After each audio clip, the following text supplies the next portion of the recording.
Hello everyone, कैसे हैं आप सभी। आई होप आप सभी अच्छे होंगे। आप सभी लोगों की प्रिपरेशन काफ़ी अच्छी चल रही होगी। आज हम करने वाले हैं 2022 का जो हमारा क्वेश्चन पेपर है उसका पार्ट नंबर 4 आज हम कवर करने वाले हैं। एंड आज ये हमारा जो पेपर है वो कंप्लीट कवर हो जाएगा। तो चलिए स्टार्ट करते हैं आज के हमारे क्वेश्चंस। 136 क्वेश्चन आपके सामने है। Which of the following is included in Fayol's principle of management.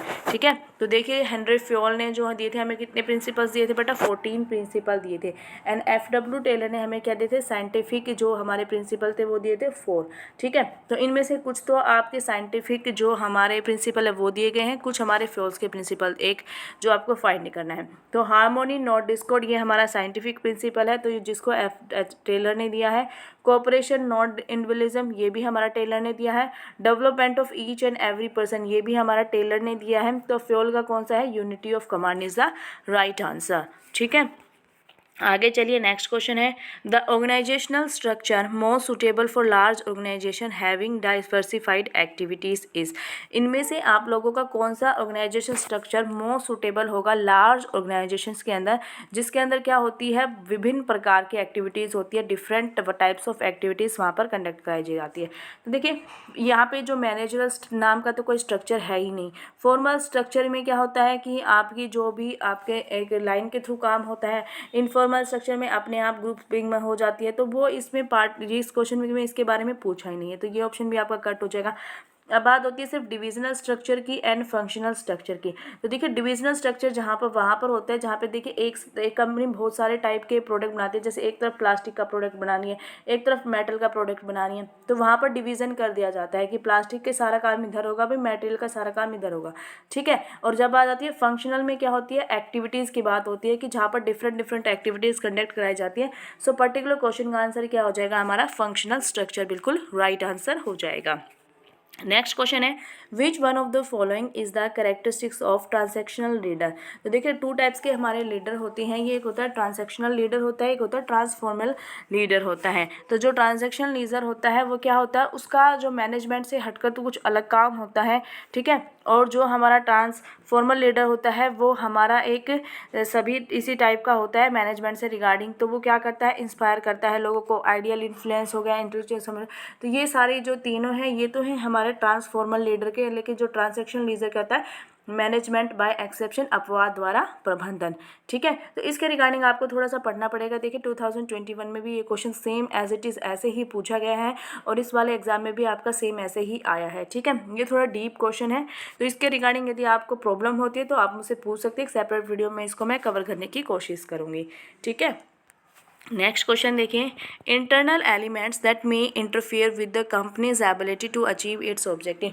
ये भी सेम क्वेश्चन है आपका, 2021 में आया हुआ क्वेश्चन है। तो इसमें देखिए क्या है, इंटरनल एलिमेंट्स की हम बात कर रहे हैं। ठीक है, जब आपने स्वॉट एनालिसिस पढ़ा होगा तो ये वहीं से क्वेश्चन है। तो इंटरनल एलिमेंट की बात करें तो अपॉर्चुनिटी एंड थ्रेट्स तो इसमें आने वाला है नहीं, क्योंकि ये क्या होती है, एक फर्म के एक्सटर्नल एलिमेंट्स होते हैं। ठीक है, हम बात करें इंटरनल एलिमेंट्स की। ठीक है, तो स्ट्रेंथ एंड वीकनेस हमारा इसका आंसर हो सकता है। अब आगे बढ़ते हैं। इंटरनल एलिमेंट ये क्या करते हैं, इंटरफेयर करता है।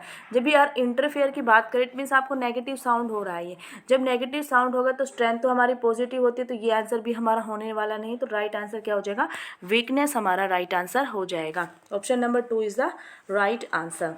ठीक है, आगे चलिए। नेक्स्ट क्वेश्चन है हमारा, dash occurs if a given percentage increase in all inputs results in a smaller percentage increase in output. इसके अंदर क्या कह रहा है कि जब भी हम क्या करें, इनपुट में तो हम ज़्यादा कर रहे हैं परसेंटेज इंक्रीज, लेकिन उसका जो रिजल्ट आ रहा है, आउटकम आ रहा है, वो क्या आ रहा है, हमारा कम परसेंटेज में आ रहा है। यानी कि इनपुट आप ज़्यादा लगा रहे हैं, आउटपुट आपका कम हो रहा है। तो ये किसके अंदर आता है, तो ये हमारा होता है डिक्रीजिंग रिटर्न्स टू स्केल हमारा होता है। आपने इकोनॉमिक्स में पढ़े होंगे डिक्रीजिंग रिटर्न स्केल, इंक्रीजिंग, ये सारी किस में आती है, हमारे पैमाने का घटता प्रतिफल, पैमाने का बढ़ता फिर प्रतिफल, ये सिर्फ किस में आती हैं, ये हमारे इकोनॉमिक्स में आती हैं। ठीक है, आगे चलिए। नेक्स्ट क्वेश्चन है, which one of these can be delegated. इनमें से किसको आप डेलीगेट कर सकते हैं। देखिए पहले तो बात है जो अकाउंटेबिलिटी है उसको आप कभी भी क्या नहीं कर सकते, डेलीगेट नहीं कर सकते हैं। अकाउंटेबिलिटी कभी भी आपकी डेलीगेट नहीं होगी। तो डेलीगेट आपकी पावर, अथॉरिटी एंड रिस्पॉन्सिबिलिटी हो सकती है, लेकिन आपको जो अच्छा बेस्ट ऑप्शन है वो आपको यहाँ पर चूज़ करना है। सो राइट आंसर आपका यहाँ पर क्या हो जाएगा, रिस्पॉन्सिबिलिटी को आप इन दोनों के कंपेरिजन में क्या कर सकते हैं, डेलीगेट कर सकते हैं। तो राइट आंसर हो जाएगा आपका option number 3 is the right answer आप लोगों का हो जाएगा। ठीक है, नेक्स्ट क्वेश्चन देखिए, who determines the cash reserve ratio. कितना इजी क्वेश्चन है। कैश रिजर्व रेशियो कौन, ये क्रेडिट कंट्रोल को साख नियंत्रण की ये हमारे कुछ वो होते हैं टूल्स, उनके थ्रू, जिनके थ्रू हम क्या करते हैं, अपने साख का नियंत्रण यानी कि क्रेडिट का क्रिएशन हम करते हैं कंट्रोल। तो कैश रिजर्व रेशियो किसके द्वारा डिटरमाइन की जाती है भाई, सेंट्रल बैंक यानी कि आरबीआई के द्वारा हमारी ये मेंटेन की जाती है, डिटरमाइन की जाती है। नेक्स्ट क्वेश्चन है, efficiency through work simplification and standardisation is focused by. जो हमारा कार्य का सरलीकरण है और मानकीकरण के माध्यम से दक्षता किसके द्वारा बताई गई है। ये बात आपकी किसके द्वारा बताई गई है, तो ये भाई बताई गई है हमारे टेलर जी के द्वारा। ठीक है, वो टेलर जी क्या कहते हैं कि जो एफिशिएंसी किससे आएगी, सरलीकरण से हमारी एफिशिएंसी आती है। वर्क को एक स्टैंडर्ड तरीके से, मतलब कि उसको भाग में डिवाइड करके भाई इतना काम आज करना है, इतना काम आज ऐसे करना है, उसके पर फोकस कौन करते हैं, हमारे टेलर साहब जी फोकस करते हैं। नेक्स्ट क्वेश्चन है, the secretariat of the association of SAARC is situated in. SAARC का जो संघ सचिवालय है वो कहाँ पर स्थित है, फैक्चुअल क्वेश्चन है। सो राइट आंसर हो जाएगा आपका Kathmandu, Nepal is the right answer, आप लोगों का राइट आंसर हो जाएगा।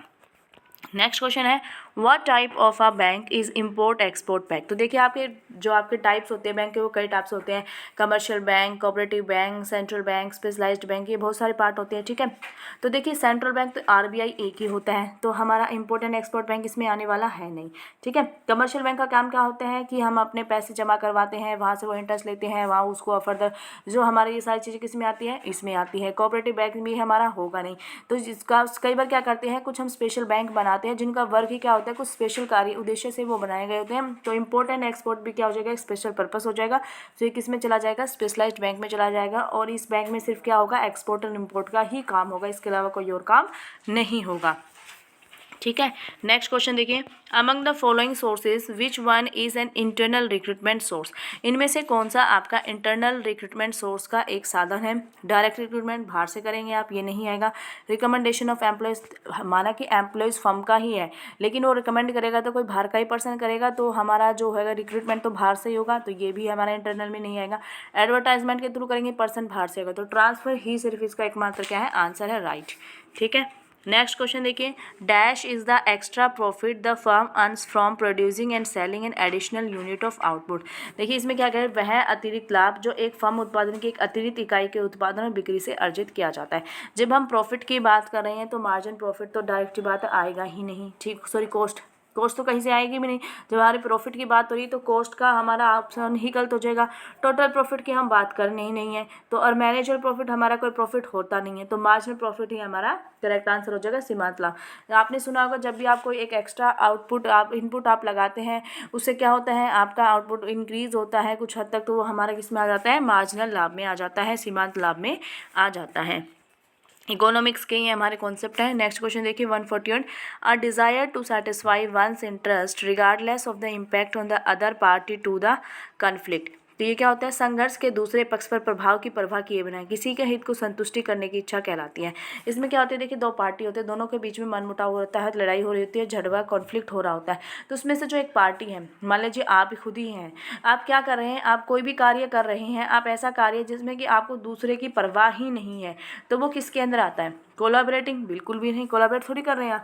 जब आपको अगले पर्सन की कोई वो है ही नहीं कि उसको क्या होगा, लाभ होगा, लॉस होगा, प्रॉफिट होगा, क्या होगा, आपको परवाह ही नहीं, तो कोलैबोरेट तो आप कभी भी नहीं करेंगे। अवॉइडिंग, यस, आप उसको क्या कर रहे हैं, अवॉइड कर रहे हैं। ठीक है, नेक्स्ट क्वेश्चन देखिए, नेक्स्ट क्वेश्चन है, the present value of an investments cash inflows minus the present value of its cash outflow is known as. यानी कि इनफ्लोज में से आप आउटफ्लो को लेस करें तो ये क्या होता है, हमारा बिल्कुल नेट प्रेजेंट वैल्यू होता है। राइट आंसर हो जाएगा हमारा net present value is the right answer. ठीक है, देखिए नेक्स्ट क्वेश्चन देखिए, एंड ये हमारा इस क्वेश्चन पेपर का लास्ट क्वेश्चन है, who has propose the need of achievement theory. Need of achievement theory के प्रपोजर कौन है, बताएंगे सभी। राइट आंसर हो जाएगा हमारा डेविड मैकलैंड, बिल्कुल राइट आंसर हो जाएगा। तो यहाँ पर हमारे क्वेश्चन फिनिश होते हैं। 2022 का क्वेश्चन पेपर कंप्लीट हो चुका है। अब आप सभी मुझे कमेंट सेक्शन में बताएंगे नेक्स्ट आपको 2020 का क्वेश्चन पेपर चाहिए या फिर 2023 का क्वेश्चन पेपर आप लोगों को चाहिए। वीडियो अच्छी लगी तो वीडियो को लाइक करके जाना, चैनल पर नए हैं तो साथ के साथ चैनल को सब्सक्राइब भी कर देना। Bye bye and take care.